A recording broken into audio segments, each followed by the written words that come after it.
Alexander, good morning. Good morning. Kodesh. Uh, Chodesh Tov. Yes, Chodesh Tov Mivorach. Okay, These days, that's a prayer as much as a greeting. it's true. Sadly true. Hopefully it'll be a great month. Much Amen. better month. I mean, let's get started. We got Rosa. I like the name. And we are on today's daf in Masechet Kiddushin is daf Samach Gimel. I'm trying to find it somewhere on my computer. Here we go. Samach Gimel 63, and we are on the bottom of Samach Bet Amud Bet. We are 4 lines from the bottom. So yesterday we discussed the opinion of Rabbi Eliezer ben Yaakov, who was of the opinion that you can take off, right? Remember, there was a discussion about doing truma for something that was connected to the ground, which you cannot do for something that is it's not chayv in truma yet. What if you make it conditional? What if you say, I want to take truma when I pick it, right?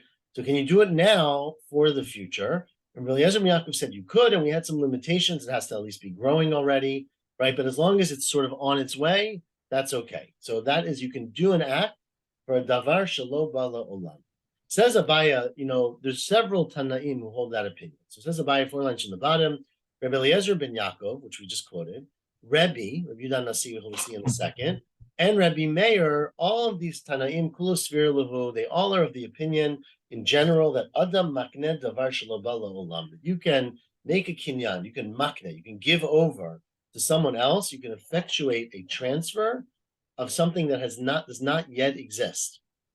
And we'll see all the cases. Rabbi Eliezer ben Yaakov Hadamar, it's one we just said about Truma. Right? You can give Truma for, or even on, a grain that is not yet grown. And when it grows and you pick it, the Truma will be Chal. Rebbe, what's the case of Rebbe? The Tanya. Turn the page to the top of Daf Samach Gimel. The Tanya, as Rebbe learned, this is a brighter.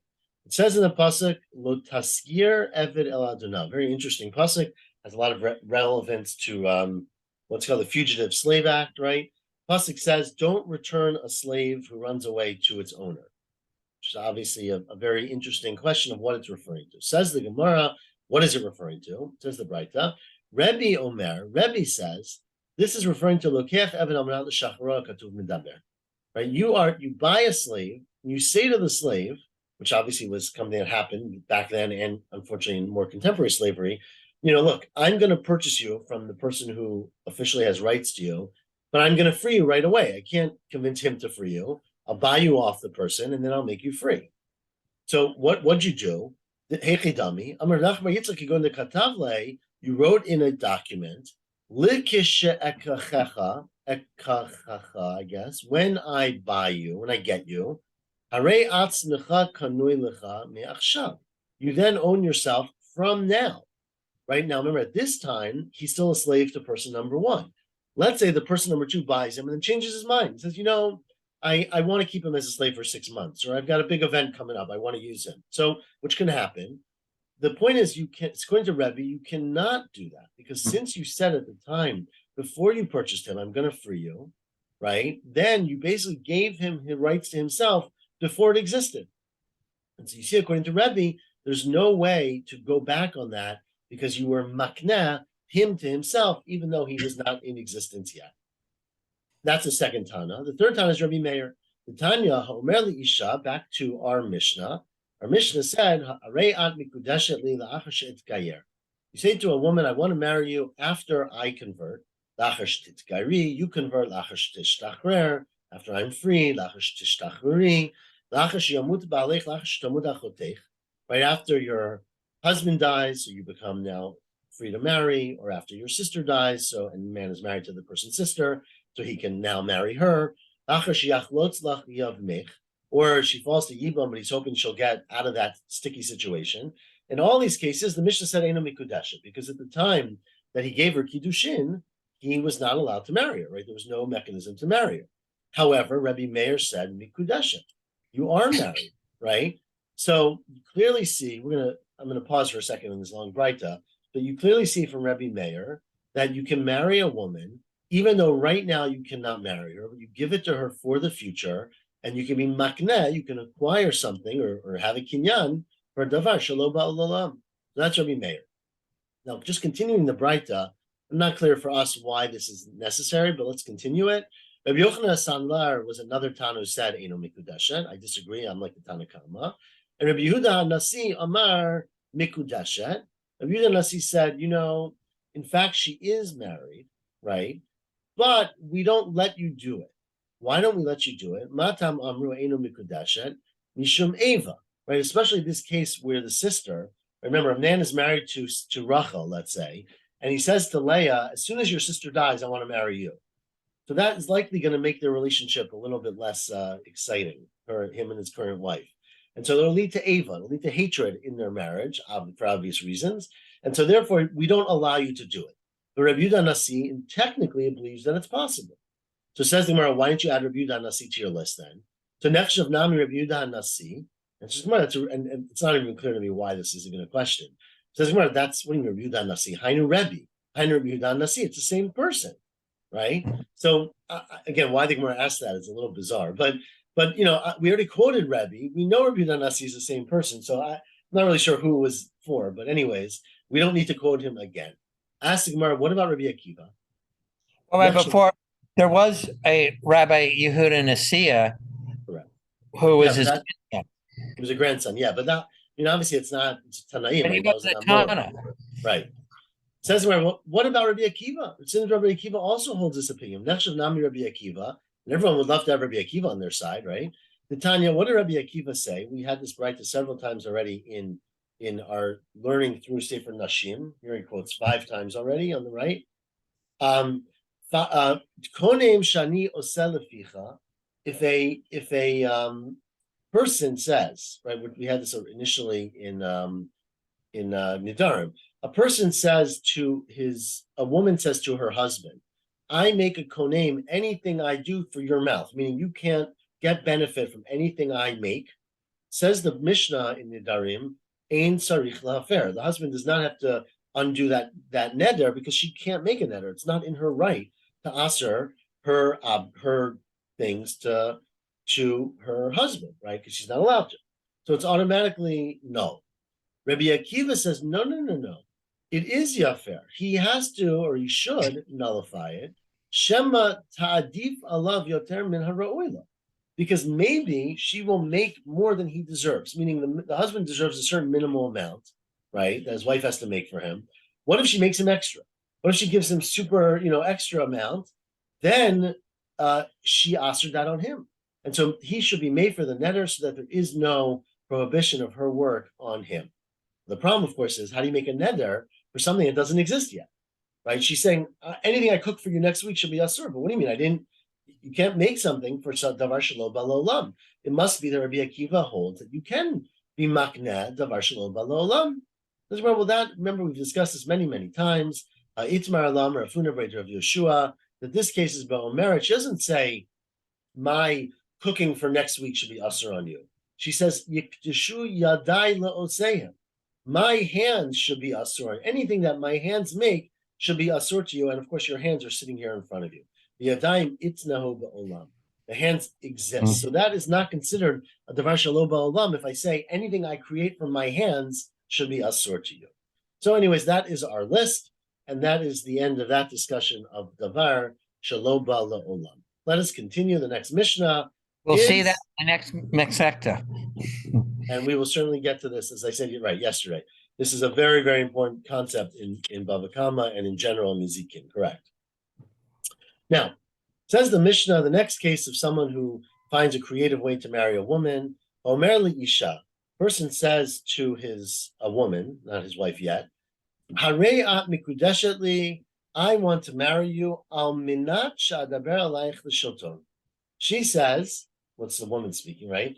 You are married to me on condition that I speak for you he says, right, to speak for you to the governor, to the shilton, right? She's got traffic tickets. He says, I'm going to do it for you if you marry me. Or as say imach kipoel, I work for you as a poel. I'll do your work around the house, right? Then, says the Mishnah, If he does it, he fulfills the condition, or asa imak poel, and he goes to her house and does, fixes her car, mikudeshet, and they're married. But in lav eno mikudeshet. If he doesn't fulfill the condition, they're not married. Now says Reish Lakish, let me just clarify for you so you don't make any mistakes reading this Mishnah. This is not where he said to her, instead of giving you money for marriage, I will give you my services to go to the government and talk for you, right? Here it's talking about, says Reish Lakish, shenatan la shava pruta. He gave her money and he added, she said, well, I'm not so sure I want to marry you, but if you do me this favor, I'll also marry you. So essentially, he paid her for marriage, right? He gave her the pruta, and he made a condition that I will also do a favor for you. So then if he does the condition, it's married. If he doesn't do the condition, they're not married. It says, well, why can't he just say, and I'm not giving her any money, and the value of me going to her house and fixing her car or going to the government for her should be the marriage? Doesn't matter, is it true that you can't use the value? Tanya, we learned in a Braita that if you say to a woman, I want to marry you, Bishar Shehir Kafticha ala Chamor. Look, I gave you a ride on my donkey yesterday. I saved you a whole trip from the city to, I don't know, White Plains. Instead of paying me the $20 you should pay me for that, for my lift, right? I will marry you in that schar. Or the schar shel shaftich b'karon. You went in my karon is a wagon, right? O b'sfina, or my boat.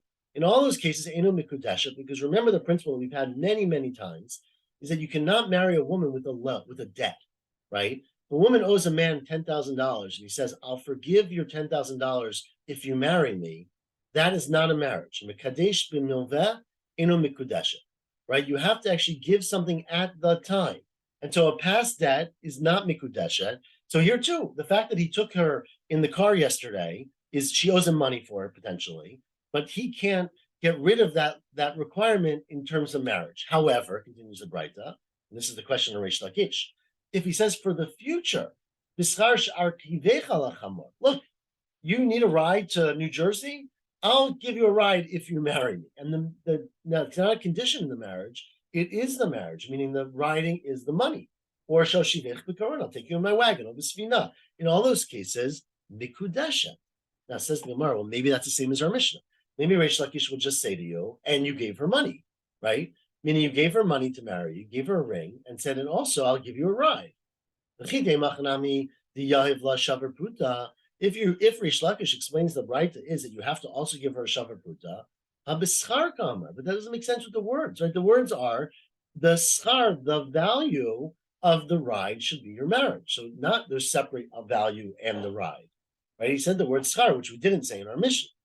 The Otanya, and further, there's another Braita which makes it more explicitly clear against Reish Lakish, because it says the following: the man says to a woman, I'm going to see the new Taylor Swift movie tonight, and I need someone to come with me, right?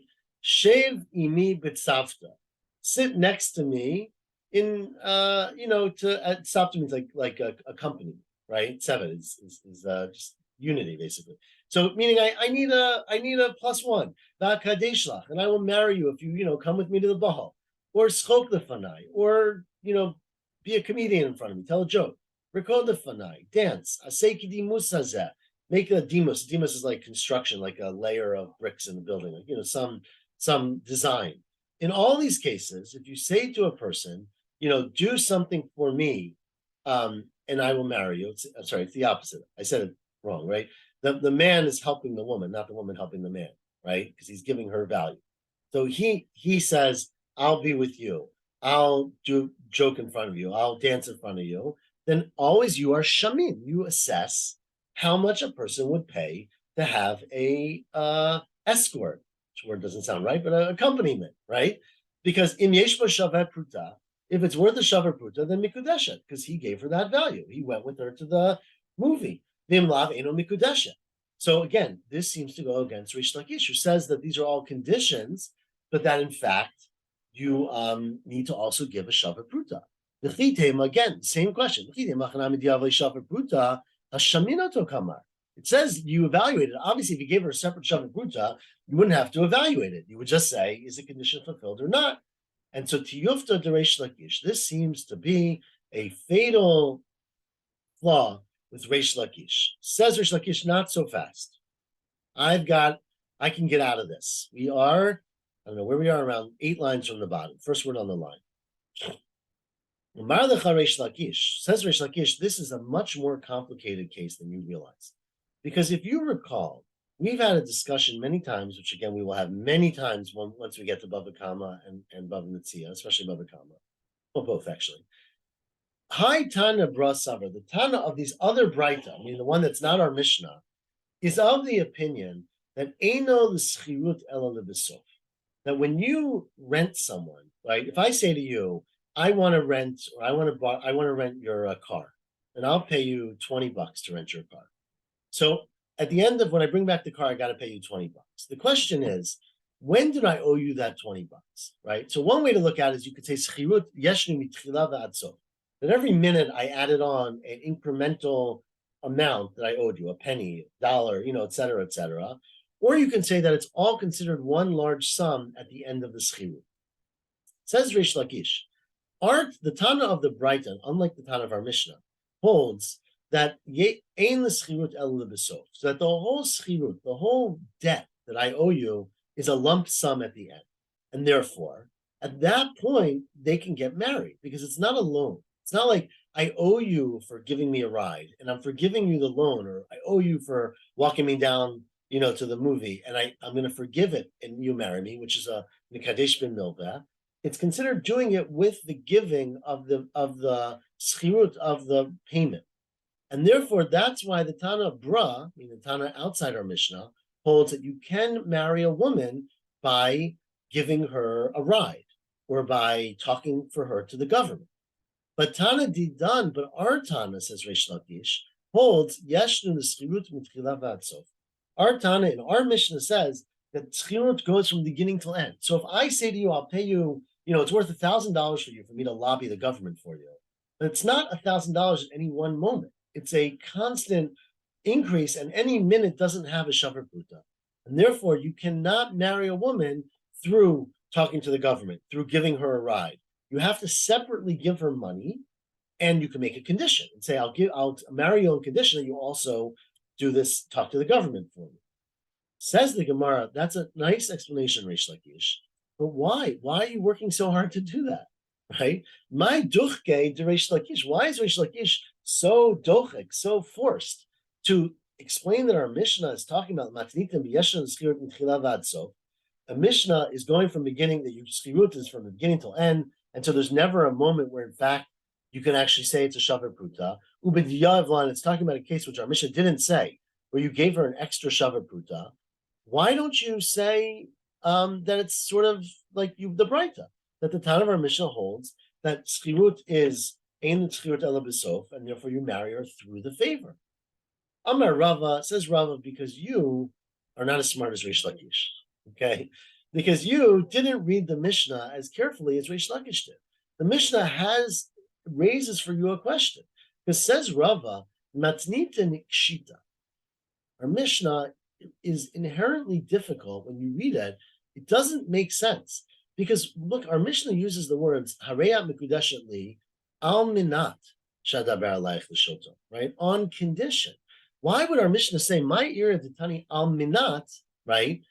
Why does our Mishnah say Al Minat? If you look at the Braita, right? What's the language in the Braita? Bischar Sher Kafticha Chamor, on in the payment for giving you a ride on my donkey. Our Mishnah didn't say in schar of me speaking for you to the Shoton. Our Mishnah said Al Minat. And that's what led Rava to think, Reish Lakish to think, our Mishnah is different than the Braita. Our Mishnah is saying it's a condition, meaning you have to pay in addition. The Braita says it's schar, meaning it is the payment for the marriage. Why would our Mishnah and the Braita disagree? And that's where Reish Lakish comes up with this brilliant idea that it depends on how you view schirut. Is schirut an entity that you can actually get married through, if you hold ein schirut ela b'sof? Or is schirut mitchila v'ad sof, and then it's not money to get married, and you need to give money separately. So says Rava, that's why Reish Lakish said this whole thing. My area, the Tani Amanat, nitni b'schar. Why does our Mishnah say on condition? It should have said in payment. Al Shma Mina, you see that Amanat Kecha diyav lahu, that whenever it says almanat, it's where he also paid her money. So he paid her money, and she made a condition more than anything, saying, "I want you to speak to the authorities for me."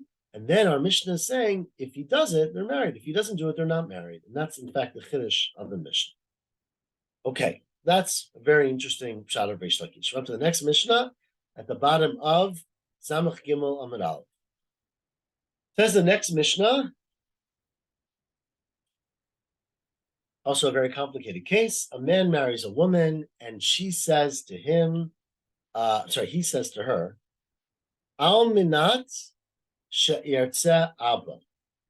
I will only marry you if my father agrees. This is the man's father, right? He goes over to a woman. He says, I really want to marry you, but like any good son, right, I'm not going to marry a woman before she meets my parents. So let's get married. I don't want anyone else to snatch you up, but only on condition that my father, says the Chatan, approves of the marriage. Says the Mishnah, Rose, you're paying attention, I know. Ratza ha'av mikudeshet, imlav eno mikudeshet. Well, then it's up to the dad. If the father approves, then she is married. If the father does not approve, she is not married. Now, what if the father dies? Meita'av. So presumably, we don't know if he approved or didn't approve. Says the Mishnah, harezo mikudeshet. She's married. He didn't object. So he's dead. He didn't object. What about meitaben? What if the son dies? So this woman marries a man, right? Let's call him Ruvain. And Ruvain said, I'm only marrying you if my father agrees. The father didn't say anything. She married Ruvain. This is what we think the case is.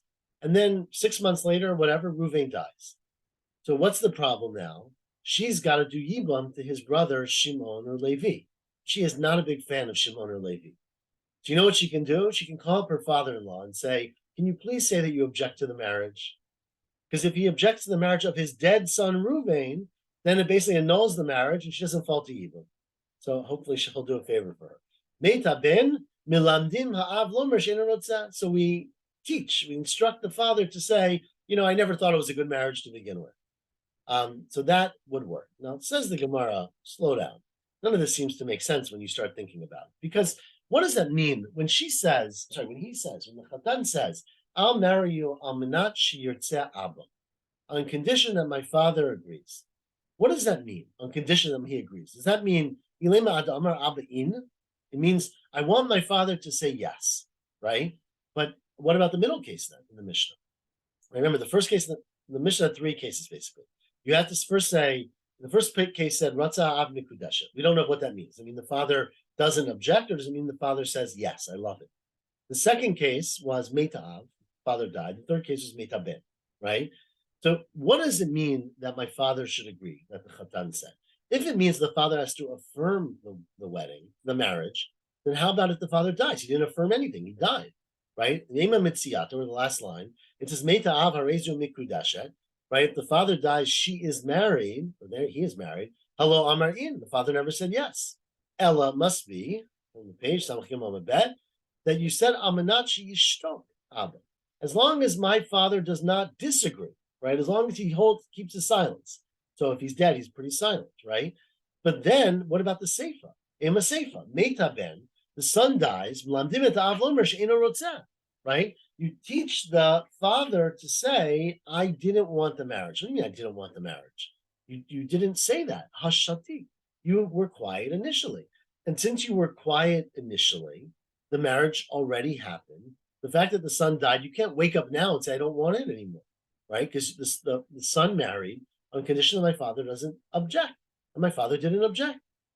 Ella Amar must be that when the case in the Seifa is a different case.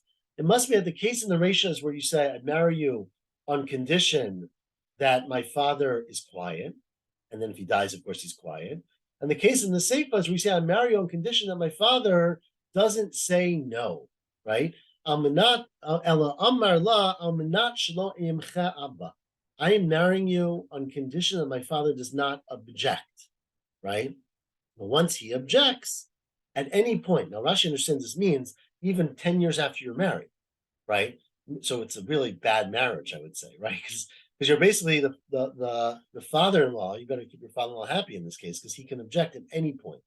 And so as long as I explicitly say that, I'm marrying you on condition that my father doesn't object, even if he's quiet for 3 years and then objects, the marriage would be annulled. And therefore, if the son dies, the father can still object.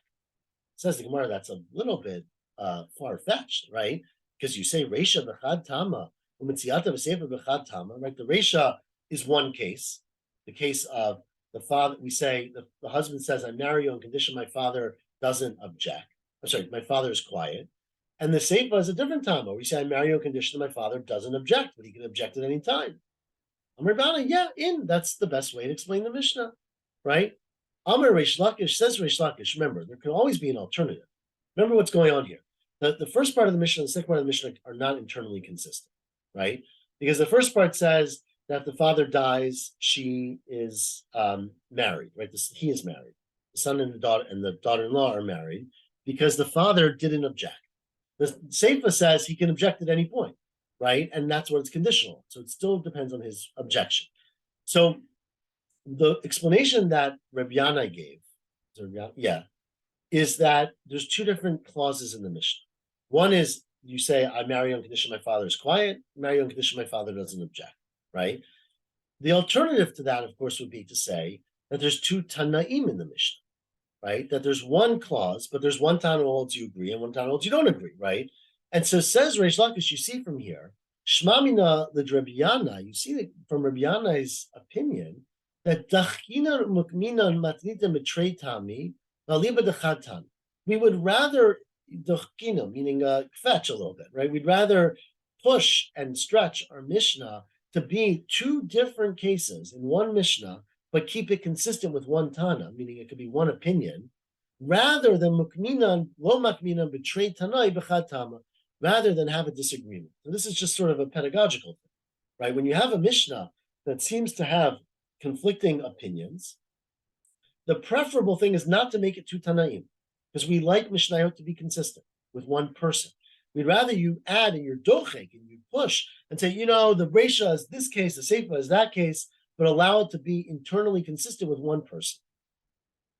That's Reb Yanai's explanation. Reb Yosef says, I've got a much better and more elegant and beautiful explanation of our whole Mishnah. L'olam chad ta'amar. The Mishnah is only one condition. And the condition is that I say, what does it mean when I say Almanachi Yirtzeh Abba? On condition that the father agrees, which means the father does not object. That's a time-limited condition. It's not forever. It's Almanach Shlo Yimcha Abba Mikan Bat Shloshim Yom. A condition that my father does not, I'm giving my father 30 days to stand up and say no, which makes a lot more sense, of course, right? Who would get married and allow the father to object 10 years later? But basically, the son says, I'm marrying you today. We're getting married. Let's go home together. But on condition that my father in the next 30 days does not say that it's a bad idea. So now the whole Mishnah makes a ton of sense, because if the father dies within that 30 days, then he obviously cannot object anymore. So the marriage is a marriage. If this husband dies within that 30 days, right, within the 30 days, then she falls to Yibam because she's married. But now we can tell the father, oh, wait a second, you got 20 more days to object. And so if you object during this time, you will annul the marriage and she won't fall to Yibam, right? And so therefore, it's a very powerful condition. And you can imagine, just to be clear, if you really trusted your relatives, which might be a little far-fetched, you can do this in a marriage to help with agunot and things like that, right? You can make a condition. People have discussed this, of course. The problem is you can't make it forever, right? And you have to be careful about who you trust. But you can essentially annul a marriage at some point in the future, as long as you give it a time, potentially, as long as you give it a time-limited duration. Anyways, that is Rav Yosef's explanation of the Mishnah. Oh boy, it's going fast today. And finally, we are now at the final Mishnah of today on Daf Samach Gimel Amud Bet. The next case is, finally, after we got through all these conditions, we get to people who are totally clueless, okay? And here, what happens is, a man, I don't know the exact situation, I got to come up with it. A man is at a big party, and he's telling all his friends, or all the people who come to him, I have a daughter, I'm desperate for her to get married, right? And finally, somebody says, I'll marry your daughter, and he gives the father Kiddushin for his daughter. But of course, the next morning, the father cannot remember who the guy was. So he wakes up the next day. He's not a very good father. And he says, Kiddashti et biti, I accepted Kiddushin for my daughter, but Amy Yodea Lemi Kiddashtia. I have no idea who gave it to me. Now, this puts her in a very bad position because she is an Eshadish, if we believe him, right? But she has no idea who her husband is. And so she can never marry anybody in the world. And she can't fix this by getting a get. Because who are you going to get a get from? The whole world? Right? Now, again, you'd have to limit it to who was at the party and who it could have been. But you'd have to go about getting a get from every single person who came to that wedding, So it's a very bad situation. So we don't advise this at home. But fortunately for her, and for the father maybe, a guy showed up the next morning and said, remember last night? I married your daughter. I came to pick her up, right? Uba echad va'amar ani kiddishtia. I married her. Says the Mishnah Ne'eman. There's no witnesses. There's no documentation. He is believed. And we're going to say in the Gemara he's believed because a person's not me'iz. Right? Remember, we always trust people when they make definitive statements that would be very embarrassing if they were false. That you don't have the arrogance, you don't have the chutzpah to go in front of someone. Remember, the father accepted Kiddushin. So you think the father's going to recognize you. You don't realize he was so drunk, right? But so this guy shows up and says, I was the person, we expect that he's telling the truth. And so since the story checks out, we allow him to, we think he can marry her. Let's say that, okay? We're just going to discuss exactly what he can do. But we think he can marry her. He's married. He's Naaman. What if after this guy shows up, another guy shows up, and two guys show up the next morning and say, I married her. Ze omer ani kiddashtia, ze omer ani kiddashtia. So then what do? Right? Two guys, this is a problem. The father can't remember which one, or if it's any of them. Two guys show up, says the Mishnah, well, you can't obviously be married to both guys, right? So both of them have to give her a get. You have to assume it's one of them, meaning not the rest of the world, but both of them have to give her a get. Shneim notnim get, but imratzu echad notin get, echad kones. If they wanted to, if she wants to marry one of them could give a get to annul any possibility that his marriage was the real, and the other one will marry her. That's the mission. Says Rav Nachman, says Rav, sorry, not Rav Nachman. Says Rav in the Gemara, when we say that this guy who showed up the next morning and said, I married your daughter last night is Ne'eman, he's believed, he's not believed to marry her because we don't know if he's telling the truth. He may not have married her, but he is believed Ne'eman litain get.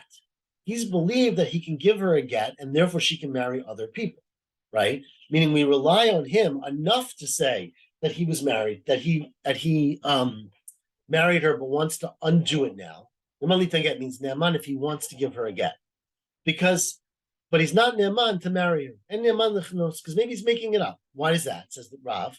Ne'eman litain get, because look, he's going to show up the next morning and say, I married your daughter last night. I changed my mind. I want to give you a get now, right? So he's lying, according if you think he's not telling the truth. But he gets nothing out of it because he didn't even marry her. And the principle is, very important principle, ein adam chotev v'lo lo. Person does not sin if they get nothing out of it. So if there's absolutely nothing in it for this guy, and he's just coming up and saying, last night I told you I was going to marry your daughter. I gave you money for her. I thought about it overnight. I changed my mind. I don't want to marry her. I want to give her a get. He's believed because he's not gaining anything. What does he gain from this whole situation? Right? He's not marrying her and he's just paying a get. So he's trusted. But if he says, I want to marry her because I married her last night, he might be lying because he really likes her, right? He's not believed to marry her, to consummate the marriage, because maybe he's wrong, he's lying. Because his Yetzer Hara got better of him. She's beautiful or whatever, rich or whatever reason he wants to marry her. And so his Yetzer just overcame him. So we don't trust him.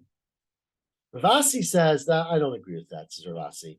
He is af ne'eman lichnos, that in fact he can even marry her because we trust him, right? We trust that basically when he came in, he told the story. If the father, knew he was lying, it would have been very embarrassing for him. And so therefore you trust his story. And Modeh Rabasi, when Rabasi is admitted, and remember, pay attention to this very closely because otherwise the rest of the Gemara is not going to make any sense. Ravasi admits to Rav that if a woman says this, not a father, but a woman herself, she's a grown woman, and she says, yesterday I was at a big party and I accepted Kiddushin from one guy, and I don't remember who. Omeret nitkadashti, I got married. Eini yodat lemi nitkadashti, and then some guy shows up the next day and says, Ba'achad v'amar kiddashti, I married her, like our Mishnah, but not with the father. There, ein ne'aman lichnos. Then you do not trust the man to say that it's really him in order to marry her. You only would believe him if he wants to give her a get. And the reason for that might be because a man is scared of the father, but not scared of the woman. So he won't lie to her father, but he might lie to her, sadly, right? And therefore, you can't give him a cheskat kashrut, a nemanut, when he's talking just to her. So that is what the Gemara says, Rav and Ravasi. No, it's not. Let's go to our Mishnah, right?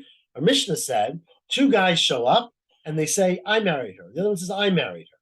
Says, remember, Rav said, no one can marry her. They can only give her a get. And Ravasi said they can marry her with the father's case in the Mishnah. What did our Mishnah say? It's none. Where am I there? First word on the line. Ratzu echad noten get v'echad kones. One can marry her. One can give her a get. That's exactly not what Rav said, right? Tiyufta de Rav. Rav said no one can marry her. They can only give her a get. So this is a tiyufta. Rav, no, Rav said, I only said that in the case where there's only one person. But Shani Hatam, here it's different when there's two suitors. The Kivan Dika Echad Bahadei, since there's another person claiming it, Irtuti Mirtat, he is more fearful. Again, he doesn't want to look like a liar, right? So if no one else showed up the next morning, he might just take advantage of the chaotic situation and say, it was me. But when there's two men showing up, we trust that he wouldn't say it unless he really had conviction, and therefore we believe. Now, Tanya Kavatei de Ravasi, but there is a Braita exactly like Ravasi, because the Braita says, Kidashti et biti, again, this is similar to our Mishnah, and it's a Tosefta on our Mishnah.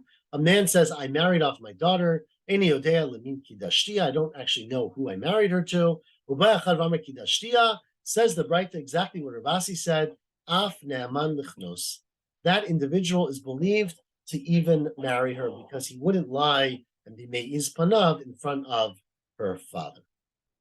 Now, what if he married her, kansa, right? So they consummated the marriage, they moved in together, and a week later, at the end of Shavuot Brachos, another guy shows up and says, I finally got the ring, right? I married her a week ago. What do you mean? At that party, I met with her father and I accepted Kiddushin for her. He accepted Kiddushin from me.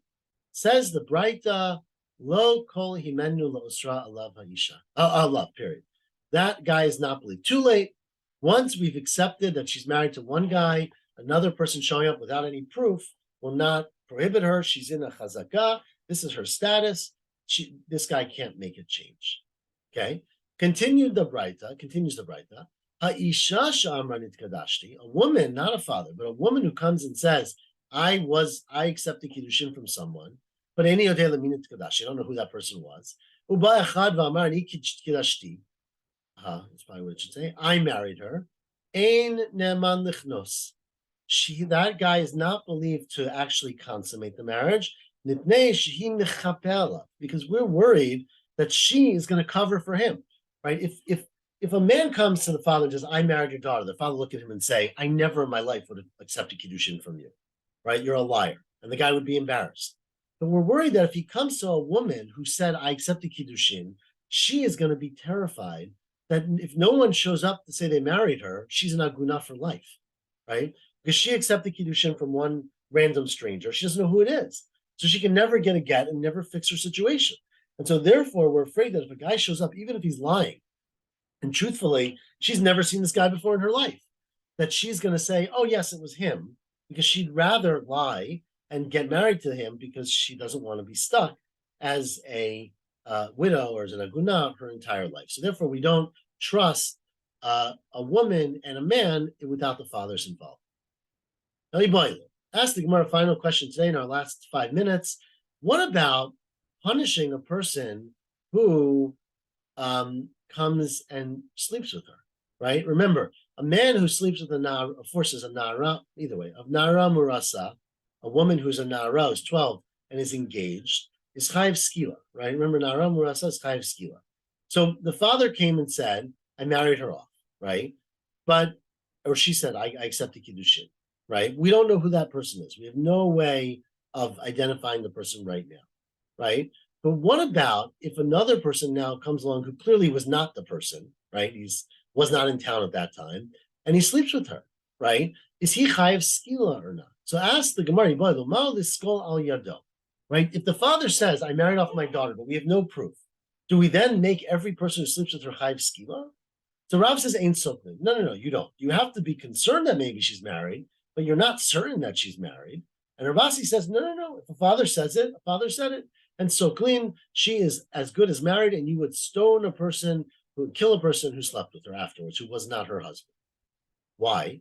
Says the Gemara, Rav Amar ain't so clean that you would not give skila, because ki himne rachman la'av. And the Torah says that we believe a father that he married off his daughter, that is to make her usher on other people, yisura, so that she can't marry someone because we don't know who the person is. But likitala lohim nua. But we didn't go that far to say that people should be killed for that. And Ravasi says, no, we stone him because the kula milte himnua rachmana la'av. For all purposes, the Torah says, remember, this is all based on the fact that the Torah says, et biti natati l'ishazeh, that a father can say, I married off my daughter to a person, he gets the right to define her status, and therefore you would give skila even based on his definition.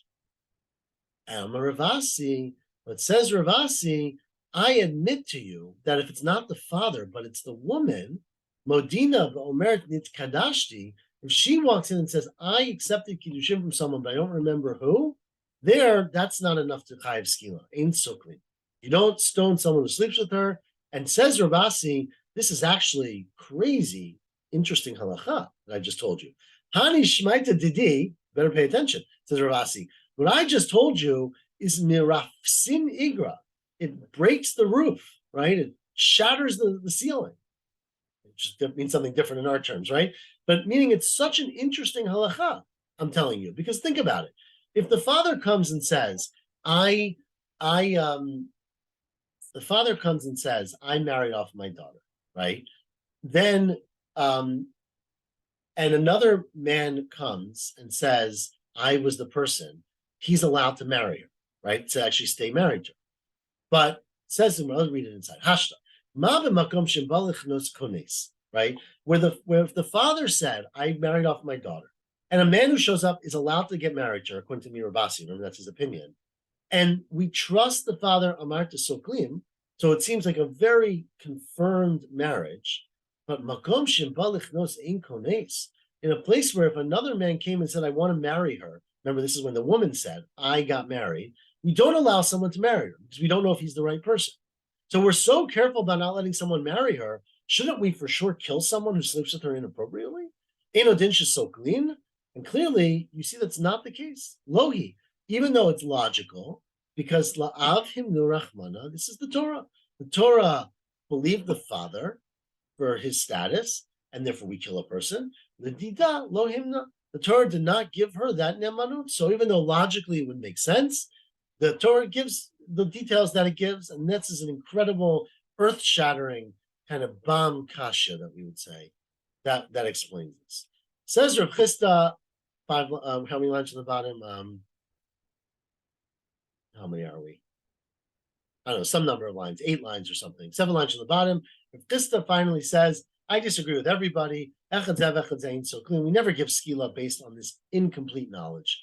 And in fact, Rav Chisda Tameh, this is Rav Chisda who is consistent with something he said elsewhere, which will just take 1 minute to do so we can get to the Mishnah, because Rav Chisda pointed out a very interesting halacha, which is the problem about age, right? How do you ever know how old somebody is? So we have birth certificates, which are pretty good. But in olden times, they had no documentation, right? And so people, and they probably had very poor calendars too, and sometimes, right? Meaning written calendars, they knew. So if a person is 10 years old, remember the Torah has all kinds of halachot that depend on age, right? First of all, you pay different amounts of money if you're erichin, if you're 20 or 50 or whatever. Second of all, remember we talked all about sleeping with someone, right? That if you do biyah and you're below 3 or above 3 or below 9 or above 9, or if you're bar mitzvah or bat mitzvah, right? All of these things depend on age. How the heck do you know a person's age? The only way, the kid doesn't know usually. Babies don't know their age, right? So the only way you know is because either the parents, and of course in those times, parents often were not alive, right? Or especially the mother, and would say this is when they were born. So how can you rely for things like killing a person, right? A person comes and they say they're 14 and they were Mechalel Shabbat. You stone them. Maybe they're not 14, maybe they're 12, right?